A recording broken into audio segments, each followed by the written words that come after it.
All right, everybody, listen up. This is Murph from the Murph and Dub Show, and I've been away for a little while. It's been about 3 weeks since we've been live. My partner in crime from the Murph and Dub Show is an accountant, and you know what season it is. So listen up. I got a lot to get off my chest today. It's going to be a Murph's quick hits today. I'm going to go through the Mets, the Jets. I'm going to go through some basketball. I'm going to hit some NCAA basketball, some women's basketball. I'm going to hit it all in a quick fashion today. So it's raining outside. You guys see that live sign go on? Hey, that's Murphy's live. So where do we start? First off, I want to let you guys know that before E-Dubs went missing from the Murph and E-Dub show, he went underground to be the tax guy for whatever company he works for. I don't know if he's working for a drug dealer or something, but he goes missing during tax season. I'm just kidding about the working for the drug dealer part. I don't think he's working for a drug dealer, but he is very busy during tax season. So I'm going to have to make us relevant and keep us out there. And I'm going to give you guys some quick stuff today. So I want to tell you guys that we were at Fishkill Rec 2 weeks ago. Now, Fishkill Rec, Jay Mayette has been very good to us these last couple of years. He does the Championship Saturday event at the Fishkill Rec. Now, my kids played basketball for Jay when they were young. You know, a lot of people in the area. He runs a really good program. They've been playing in Jay's program for a really long time. He's been building it through the years. And he's become a pretty popular guy in the area. You know, we get a lot of politicians coming down to these games. You know, the seats get pretty filled. You know, I think out of all the the area's basketball programs, you know, from what I see, if what I hear, I think he probably runs one of the better ones. But he stepped it up a notch in the last couple of years, and he's had the Championship Saturday where all games are played in one day. All the parents come out, they had pictures taken, and yours truly, Murph and E-Dubs, will be doing what we've been doing the games, calling the games, doing the play-by-play. We've been making some jokes, but we stepped it up this year. This year, Jay asked us to come in and do some, I guess you would say, like a media night. Now, we did media night when some of the kids came down and sat down with me and E-Dubs and had an interview, and we asked them a bunch of stuff about why they like basketball, who their favorite players are. You know what? It really was nice to see the smile on their eyes, smile on their face. Wow, you can tell I haven't done this in a while. Let's get calm. Ready? All right, and we're back. Yes. So every year he's been doing it, and this year the media night was very successful because all the kids came out and sat down with us for a little while, and we gave them their time. You know, made them feel like superstars for the evening. And next day we did the play-by-play for all the games. It was a lot of fun. It's on YouTube right now. If you go to the Fishkill Recreation YouTube channel, you can see me and E-Dubs calling all the games, doing the play-by-play. We had a lot of fun. We talked for 8 hours. Now, if you know me, I could talk a while, but 8 straight hours, my voice was getting hoarse. But I think we muddled through. E-Dubs did too. We were fine the next day because you know what, though? That's what we love to do. But on that note, that's what I'm here today to tell you guys about what's going on in the world of sports. Let's start with baseball, okay? Let's start with a little bit of the positive things that's going on in baseball right now. I was talking to my buddy Josh this afternoon. My buddy Josh is from Pennsylvania, and he's from close by Pittsburgh, and he is a Pittsburgh Pirates fan. That's right, I said Pittsburgh Pirates.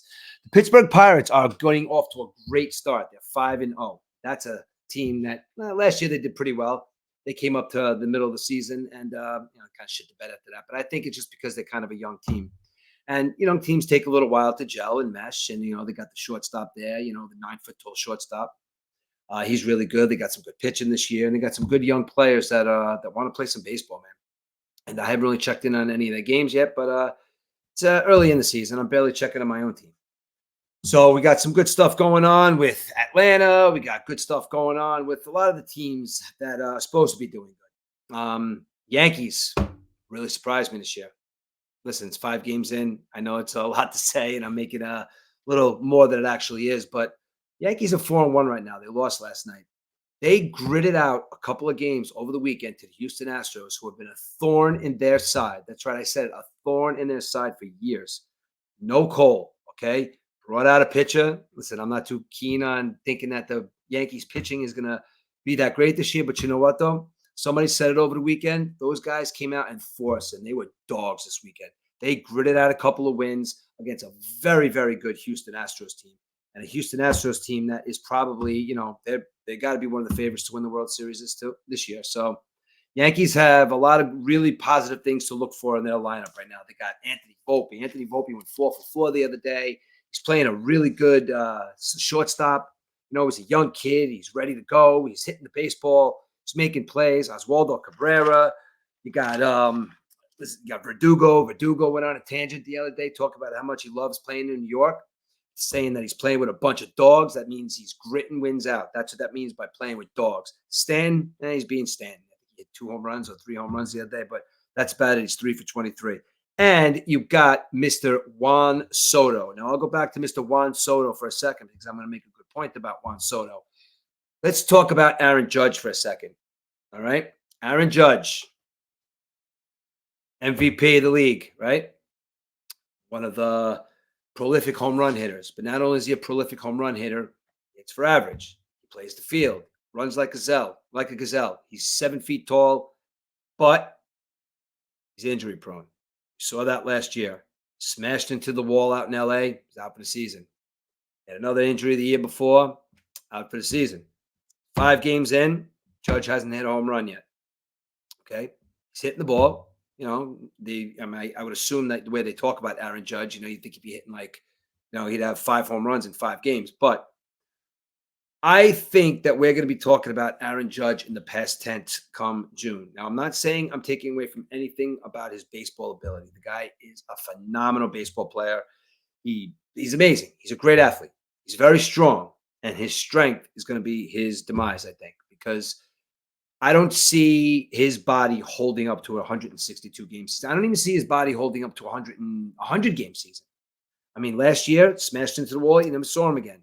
He's got a foot issue. He's got a hip issue. He's got a knee issue. He's got a whole bunch of issues. He's got a big body, and I don't think it's going to allow him to go push much further than June this year because this Yankee team is full of piss and vinegar, and they're going at 100 miles an hour right now. And for Judge to go 100 miles an hour every day, that's going to be hard on that 6'8" frame of his.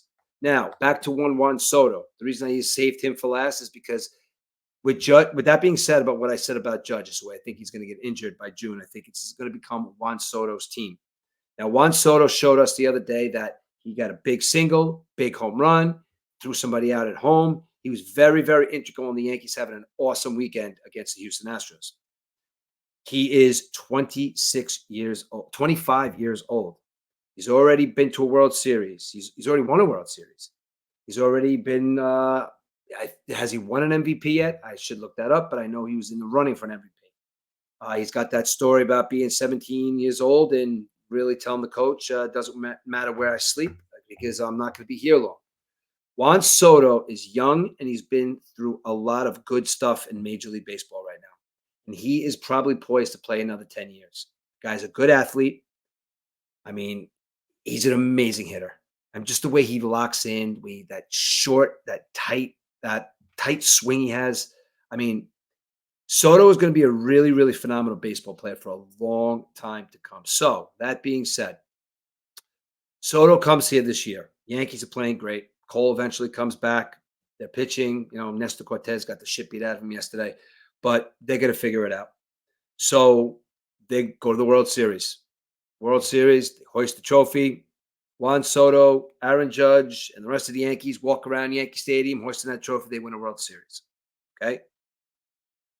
Some team comes knocking on Juan Soto's door. What is Juan Soto going to do next year? I know we really should be talking about it right now, but he's a Boris client, and he has said in the past that he wants the most money. Now, if the Yankees win a World Series with him this year, are they going to give him the most money? I don't know. You won a World Series already. Why don't you let him go? Or you won a World Series. Maybe you want to win another 2 or 3 more. So maybe you give him the $700 million that's going to be coming his way. Or the Yankees shit the bed. They're ravaged with injuries. Soto has a good season because he's looking for a contract next year. Yankees, let's say Aaron Judge goes down. Let's say Cole has, something happens with his other arm. Let's just say, Rizzo isn't playing the way he's supposed to fill in. A lot of Torres isn't playing the way he's supposed to play. Volpe's there, but he's not quite there yet. All these stuff could happen. What does Soto do then? Does Soto say, you know what, Yankees, I believe in this organization. Do I take the $700 million from you? Or Do I take 850 from the Mets, or who's going to give him the biggest contract? Now, I would say if I was Juan Soto, I'd say stay far away from the Mets for now. That's just me because I am so down on my Mets. But we're going to get to them in a second. So see, I'm still wearing my Mets hat, but I am so down on them right now. We'll get back to them in a second. Yankees going to win some baseball games this year. So if you're a Yankee fan and you've been watching what's going on the field, they are a tough baseball team. And when they're down, they show their fans that they're not always going to lose the game. They're going to come back and they're going to win because they're going to grit it out. They're going to make a good play. They're going to hit a good single. They're going to hit a home run. They're going to be the Yankees. Now, let's get in our subway and travel from the Bronx all the way down the Bronx, down to Grand Central Station. Walk from the station, get on the 7 train, get on that ride all the way over to Willets Point, Citi Field, or in my day, Shea Stadium. Get off at that stop, walk over you walk up the stairs, and then you see Citi Field. A couple weeks ago, listen, our pitching was definitely has much to be desired. I thought if anything, we could kind of hold it together by hitting the baseball. That's a no. So I went to the game on Saturday. Now, me and my son was sitting there Friday night. We watched what Rhys Hoskins did. I mean, I'm not one of these guys that's whatever. It's baseball. People are going to get, tough it out, whatever. You got to spike into your leg a little bit there, Jeff McNeil. You're going to do something. You hit him the next time he's up that game. You put somebody in. You say, you know what? Listen, this guy just spiked me. It's like, who's up? Who's pitching right now? You? All right, you. Hit him. Next inning. You know that's not going to happen that game. By the way, Jeff McNeil, you're going to get it from me too in a couple minutes. I go to the game. Severino's pitching. Now, Severino is new in Queens. He came from the Bronx, where I guess they didn't think he was going to pan out, I guess, as well as they thought he was going to. So now he's pitching for the New York Mets. Severino, number 40 on the mound. Me and Aiden are in attendance. It's a beautiful afternoon. Nice. So I think now this is just, me being me and the way I think baseball should be played sometimes is when Rhys Hoskins had a Philadelphia Phillies uniform on, he'd murder us. Any uniform certain guys put on. Listen, you got certain guys that put on any uniform, they're going to come in and they're going to kill you. Okay? Rhys Hoskins is one of those guys. Okay? So it comes to Saturday. Okay? Rhys Hoskins gets up to bat. Nothing. As a matter of fact, bang. Rhys Hoskins up again. Bang. Rhys Hoskins gets up again. Bang. He's 3 for 3. Severino's out. He's 3 for 3. Relief pitcher comes in. Throws behind him in the 7th inning. There's a big scuffle. Not even a scuffle. It's not even worthy of even saying it's a scuffle. A couple of guys got up on the top step, looked at each other. The manager came out. Couldn't believe he threw his guy out. There's a little bit of a, people yelling at each other, whatever. What is wrong with the Mets? The Mets have 0 balls. And I'm not just talking just because from the fact that they didn't hit Rhys Hoskins. I didn't think they were going to hit Rhys Hoskins. The Mets just don't do that. But I thought maybe Severino, coming from a team of men like the Yankees, who've been doing that for years when somebody fucks with their best guy. So I'm not even going to say Jeff McNeil is one of their best guys because, again, he's going to get it in a minute too. I can't stand Jeff McNeil now. I think he's a baby. And the way he carried on, just the FUs and this, that, and the other thing, do something about it or shut the fuck up and get back to playing baseball. That's it. Last couple of years ago with that other guy, Chase Utley, we don't do anything to protect our guys. We're the New York Mets, and we don't do anything to protect our guys. Now, I'm not saying you're going to go out there and have an all-out brawl, start punching people in the face, but you know what, though? Mendoza, you're a new manager here in Queens. All right, now I'm awake here. You're a new manager here in Queens, okay? You had the perfect opportunity to tell your fan base that I'm not going to take that shit no more. I'm not going to be the team that gets hit the most in baseball without retaliation or with retaliation. We got hit the most in baseball. People literally are throwing at Pete Alonso's head last year. and we do nothing. Now we come this year. Mendoza, it's a new regime. You should have came out of that dugout with your head on fire, screaming at everybody. Okay? Just even if you didn't feel that way, get tossed out of the game, yelling and screaming, saying you can't believe that this S sucker and this, that, and the other thing. Scream at the umpire. I don't care what you do. Put a fucking flame under this goddamn team's asses. Because you know what happened after that? They scored some runs.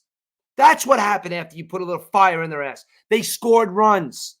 Okay? I don't know if it was because they threw it, Reese Hoskins. I don't know if it's because Reese Hoskins walked after. I don't know why. I don't know what happened. Did we show some life? But you know what? We scored some runs.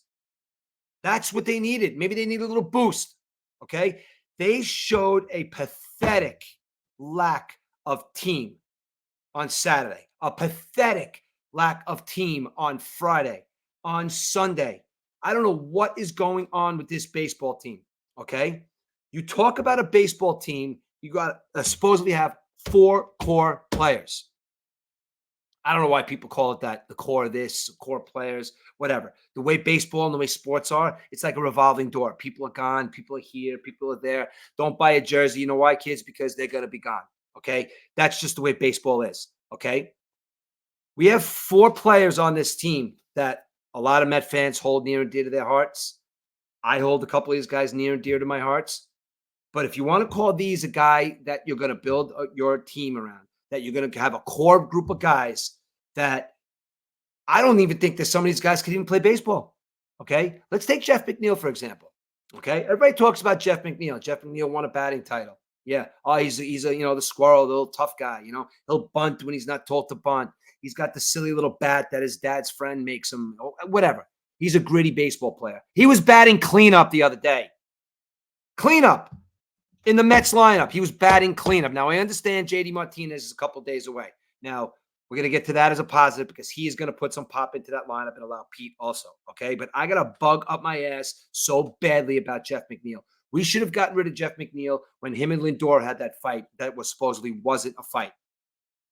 Should have got rid of Jeff McNeil then, okay? I don't care if the guy's batting 360, okay? He did not do much for this baseball team and does nothing for me. So if there's any way you could put Jeff McNeil as a 6 or 7 batter and contribute to a team, contribute to a World Series on a team, good luck. But you're not going to be part of a core 4 players on my baseball team. You're a good little player. You're going to hit the ball. You're going to play second base. You're not even going to complain if they tell you to go in the outfield. But you're not going to be a guy that's going to put a team on your back and say, let's go. Jeff McNeil is not the guy. Okay. One example why we're going to lose baseball games this year. Jeff McNeil, check. I want him gone. Number 2, and this is going to come like a surprise. And I said this last year when they were talking about giving this guy a contract. Brandon Nimmo is not a leadoff hitter. Brandon Nimmo's not a leadoff hitter. Okay. Last year when they're talking about giving Brandon Nimmo all this money and should he have $100 million contract and well, we're going to lose him. Yeah, we're going to lose him. Why did we give this guy an 8-year contract over $100 million? Okay. He's not even our center fielder anymore. He lost his center field position to Harrison Bader. So the guy that's supposed to be our center field's a big position, right? Center field, shortstop, catcher, middle of the field, right? Okay. He loses his position to Harrison Bader. Now, I like the addition of Harrison Bader, okay? I think he's eventually going to start hitting. But again, he's not a guy that's going to put me on my back. He's a role player. Jeff McNeil is Harrison Bader. Brandon Nimmo, Harrison Bader, Jeff McNeil, same guys. Not putting my team on their backs to win. Can Brandon Nimmo fill in nicely maybe and get a hit here and there? Why is he hitting home runs? He hit 20 home runs last year. He's supposed to be Mr. Hustle. He's supposed to be a guy that always gives 100%. No, I don't want him on this baseball team anymore. I want to look for a team that might pick up that stupid contract that we gave him because listen, it's 5 games in. I know maybe 3 months from now, I'm going to eat my words by saying that he's back. Maybe he's hitting 300 or whatever. But I want him gone. Number 3. Let's go with number 3, Francisco Lindor. Okay, Francisco Lindor needs to stay on this baseball team. That's right, I said it.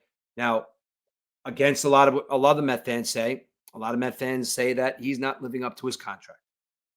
He's not. He's making all this money. this, that, and the other thing. Francisco Lindor is a leader on that team.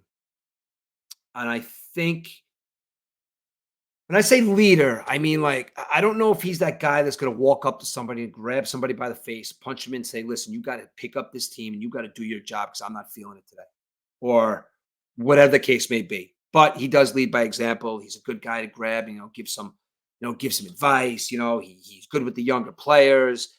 Uh, he's a guys, he is the best fielder shortstop. He's the best defensive shortstop.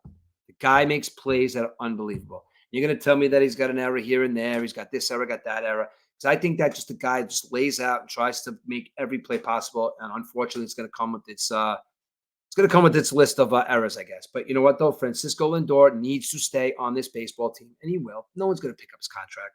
And I will welcome him in keeping him in Queens for the next 6 or 7 years, because the guy has got to live out his contract, and he wants to win a World Series. Don't let him fool you.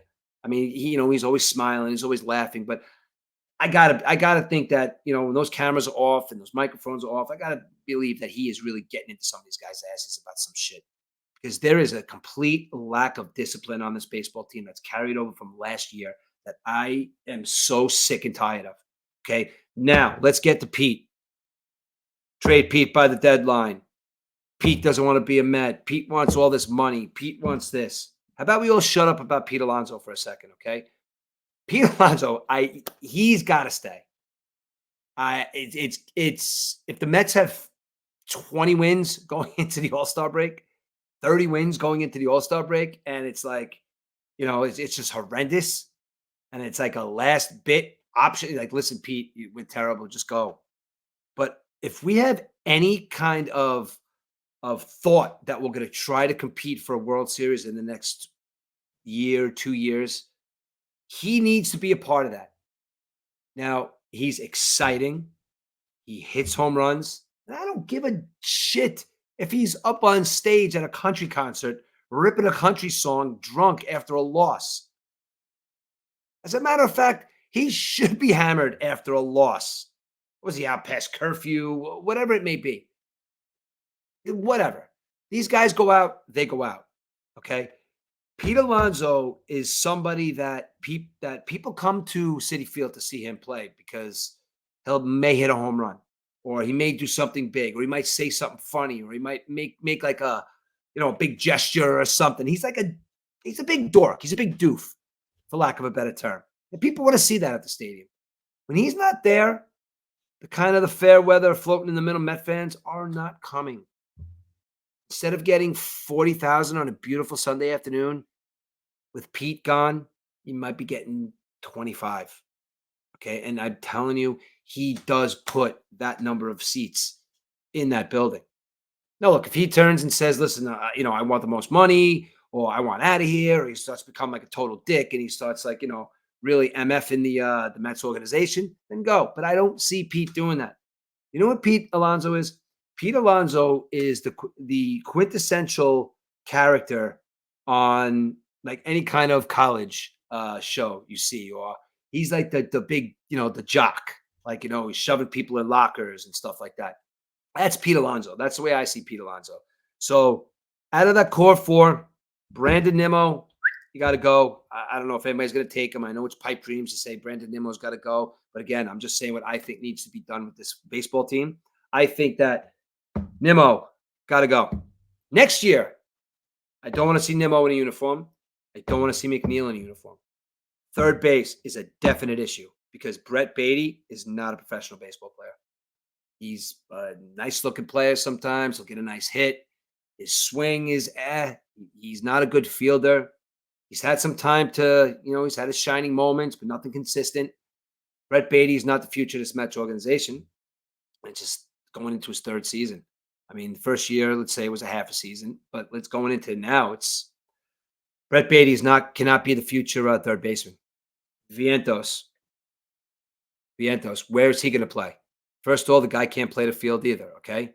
Okay, guy's going to be our DH? No, he's not. Guy can't hit either. Okay, if he's hitting behind Pete, in front of Pete, it doesn't matter. Vientos can't hit. Vientos is injured. I could be wrong. I'm just saying, just looking from outside looking in. Could be wrong about Vientos. Maybe he'll catch on and be a hitter. But we got JD Martinez here.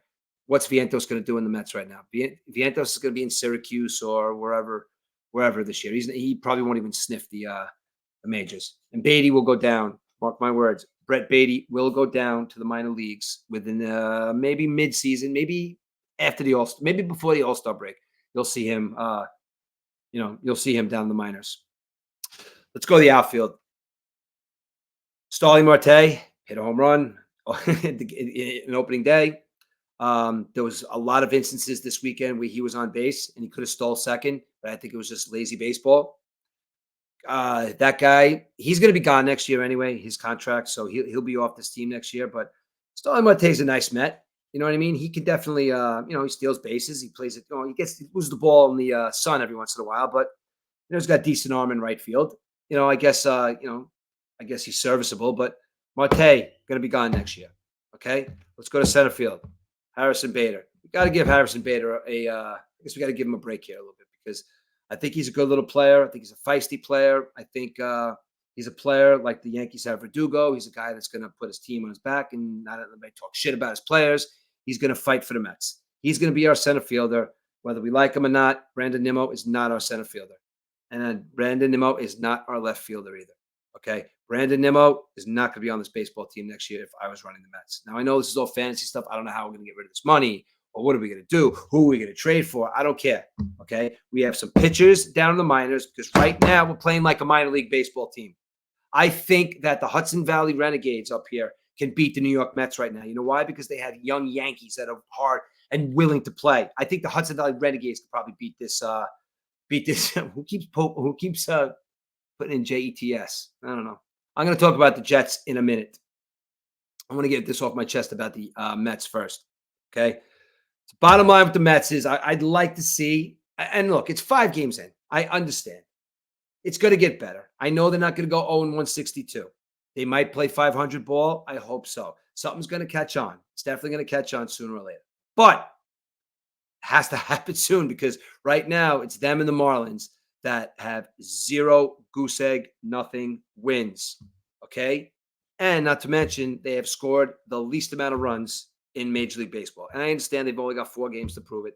They're losing tonight. It's going to be a doubleheader tomorrow. I understand that.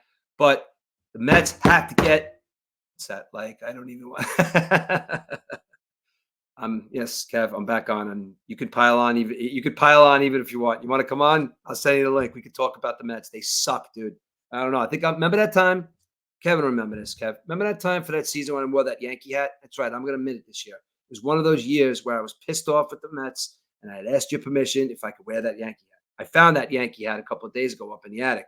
It's all squashed and dirty, but I might break that Yankee hat out because this is what it's going to be like to be a Met fan this year. This is unwatchable baseball, and we go to baseball games to have fun, to enjoy.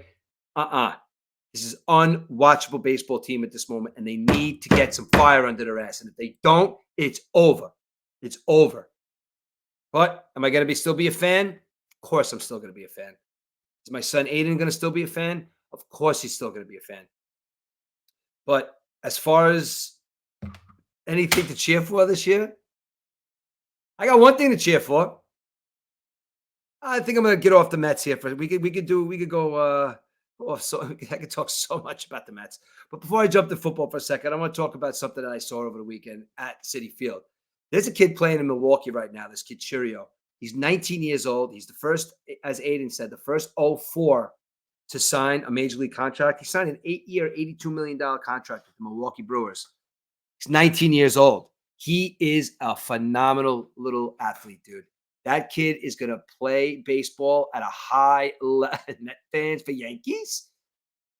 Yeah, I think so, Kev. I think so. I may be calling you up for a, so you could, pass on the. You got me all fucked up now, dude. I can't root for the Yankees. I can't. I just can't do it. I can root for them from the outside looking in, but I just can't root for them over the Mets. Because you know why? Because the minute I stop rooting for the Mets, that's when the Mets are going to start winning. They're going to go on a tangent, and they're going to win like 5 World Series in a row. And all my Yankee fan friends are going to remember the day that I looked them dead in the eyes and says, you know what? F the Mets. I'm a Yankee fan. Can't do it. I can't. So that being said, I'm going to talk about something now that I got to look forward to because today, one more piece of what I'm calling the New York Jets Super Bowl run. That's right. The New York Jets Super Bowl run started this year. As a matter of fact, it started last year. It started last year on opening night when Aaron Rodgers carried that flag out, took 4 snaps, and went down. You know why? Because that thing that happened to us as Jet fans last year built character.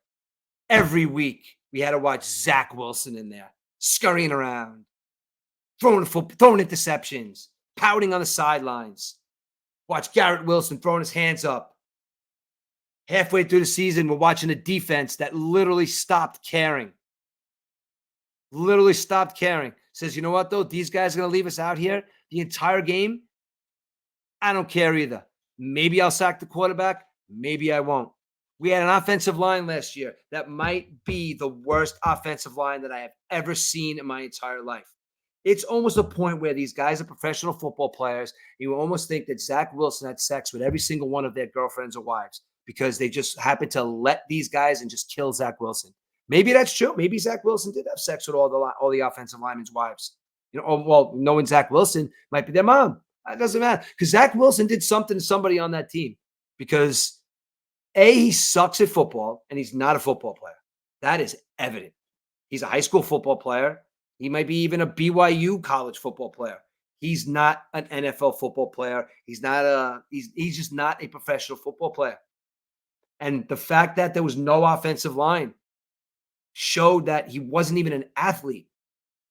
Oh, so people are going to say, oh, remember that 80-yard run? Or remember when he eluded this guy? Or remember when he got that? Okay, now if we have to go through 2 seasons of remember when he did this? Or remember when he did that? Or how about that play when? That's saved for rookies. You're a man now. You're in the NFL, okay? Now, this is not going to be some kind of story where he leaves and he wins a Super Bowl somewhere because I see there's teams out there that might want to put him on the roster or maybe not. He's going to be in a Jet uniform. So I just say cut the kid because you're not going to hear about this kid in a couple of years saying, oh my God, I couldn't believe Zach Wilson. Zach Wilson will never win a Super Bowl. What's his name? Went to the 49ers and almost won a Super Bowl this year. Sam Darnold, our other great pick. Zach Wilson was a worse pick than Sam Darnold. At least maybe I think he could kind of like maneuver his way through the NFL and make some money playing third string or second string quarterback. Zach Wilson is going to be out of the NFL very soon. And that is not a joke. That being said, all that bad shit that happened last year, that was almost like one of the worst seasons I ever had to endure. It was the season last year, the Mets season and the Jets season. So with all that being said, the Jets, okay, let's get to the positive stuff with the Jets, okay? Now, Aaron Rodgers at quarterback, okay? Fully healthy, okay? He's a healthy guy right now, okay? He has the chance to go into the first. Now, let's just talk about what he's going into the first day of camp with. He's going into the first day of camp with a pickup of Mike Williams, who is going to complement Garrett Wilson on the other side. Perfecto. Garrett Wilson is finally, no one's going to double team him because they don't have to worry about Mike Williams.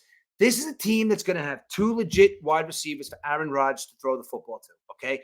B, it's not the shit offensive line from last year. Now, there's a couple old guys, a couple guys that we picked up, free agency. They're pretty good. You know what, though? Even if they're a little bit good, a little bit better than what we had last year, it's going to be better. Tyrone Smith, Morgan Moses, and John Simpson are going to start football games this year. They're going to protect Aaron Rodgers. Aaron Rodgers is going to get protection from 3 men that have played football. They've protected quarterbacks, and they know how to block. Mekhi Becton is going to be gone. I don't want to see him anywhere near. Oh, he's learning. No, gone. He can't even see a football field. Now, with that being said, the draft coming up, okay? There's 3 offensive linemen already there. The Jets need to pick an offensive lineman in this draft. Preferably the guy from Notre Dame. May not be there. preferably the kid from Alabama. You got a kid from Penn State, and you got a kid from Oregon. There's 4, count them, 4 legit offensive linemen to come and complement 3 guys that we picked up in free agency. Okay? The offensive line has to get better. Aaron Rodgers with time to throw. I know he's old. He's still athletic. I know he's old, but he can throw the football. You know why? Because if he's protected, he's got 2 legit wide receivers, Garrett Wilson and Mike Williams. Okay? Now, they're covered. Okay. Breece Hall. Breece Hall is a legit running back, right? Breece Hall is going to get you 90-yard runs. He's going to get you 80-yard runs. He's going to run the ball about 20 times a game. But he's going to be coming out of the backfield as well because we see that he could catch and run like anyone's business. Okay? Breece Hall is going to have I'm not going to say MVP season, but you're going to start talking about Breece Hall with the proper offensive line and the proper play caller. You're going to be talking about Breece Hall as one of the top 3 to 4 running backs in the game of football next year. Okay? The offense is primed and ready to go next year. They're ready. Okay? Barring Aaron Rodgers doesn't get hurt or barring Aaron Rodgers doesn't feel like playing football, there's a legit backup. That's right. I said it. It's not going to be Zach Wilson like I was going off on before. There's a legit backup.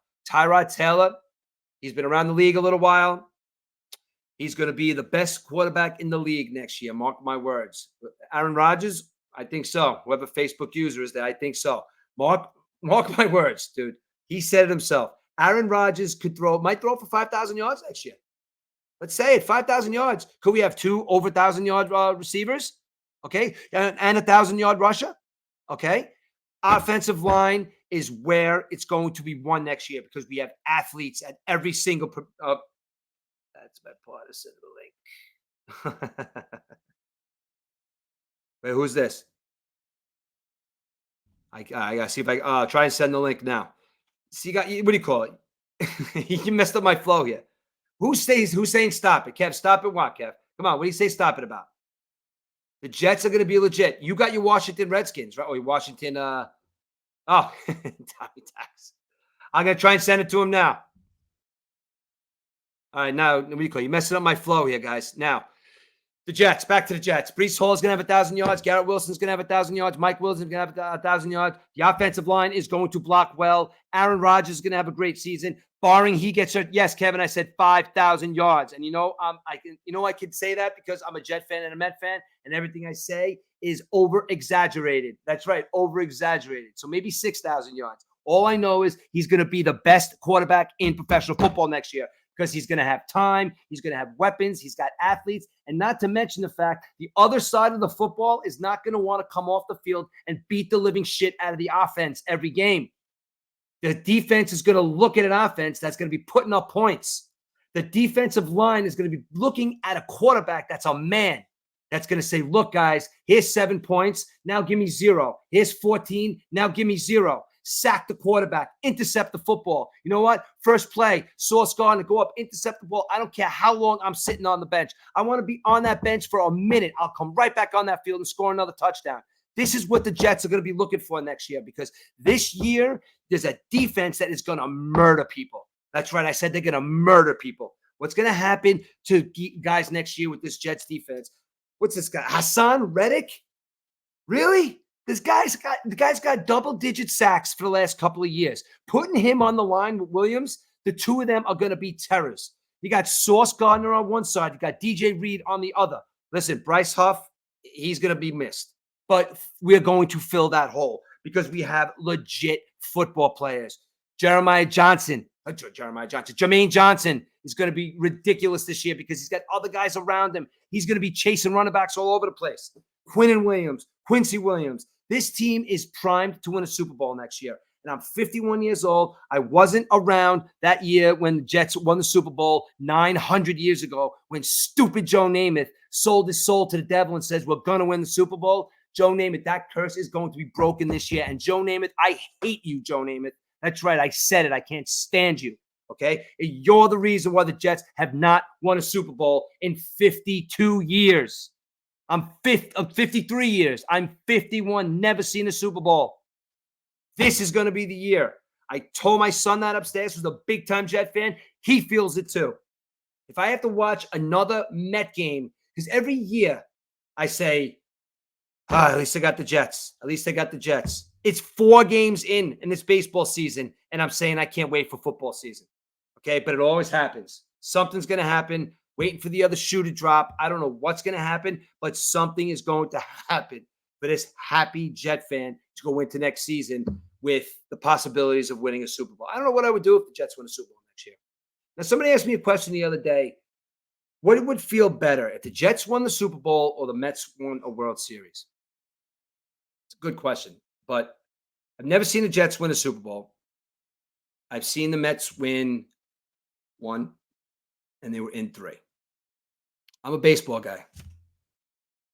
I think the Mets winning a World Series would be better for me than the Jets winning a Super Bowl. But the Jets winning a Super Bowl would be pretty fucking awesome, dude. Come on, really? The Jets winning a Super Bowl? Come on. That would be pretty cool. So maybe I have to think about that. Anyway, this is going to be a quick hits. Like I said, I ranted and raved about the Jets and how I think they're going to win the Super Bowl. I ranted and raved about the Mets and how I think they're not even going to come close to even sniffing the playoffs. But I am, however, going to tell you a couple things about the Boston Celtics. That's right. I said it. The Boston Celtics. Anybody out there watching the Boston Celtics lately? They are the best team in the NBA. And admittingly, okay, they win a championship this year. Admittingly, it's going to feel good. Not as good as the other two because not as good as the other two because Celtics are my team. NBA is my third sport. I like the other two so much more passionate about the other two. But the Celtics winning the championship this year is championship or bust for these guys right now. Championship or bust. And I think this team has it in their heads and they know what it's like to lose. I think Jason Tatum knows what it's like to come up dead in the fourth quarter. I think these guys know that if they don't win the championship this year, and listen, there is definitely people out there that are going to want to take them out. You got a good Milwaukee Bucks basketball team. You got the Sixers. I mean, everybody's talking about the Sixers. I don't know about the Sixers, man. So you got the Cavs. The Cavs are playing good basketball. I don't think they can hang with the Celtics. The Knicks are injured, man. The Knicks are not the same Knicks from a couple of weeks ago. Although Jalen Brunson is playing like an absolute lunatic, they're missing some key pieces. Pacers, the Bulls, 9 seed, the Sixers. The Sixers are a fraud. Sixers are an absolute fraud. Joel Embiid's a fraud. Okay? Don't even talk about him about being MVP anymore.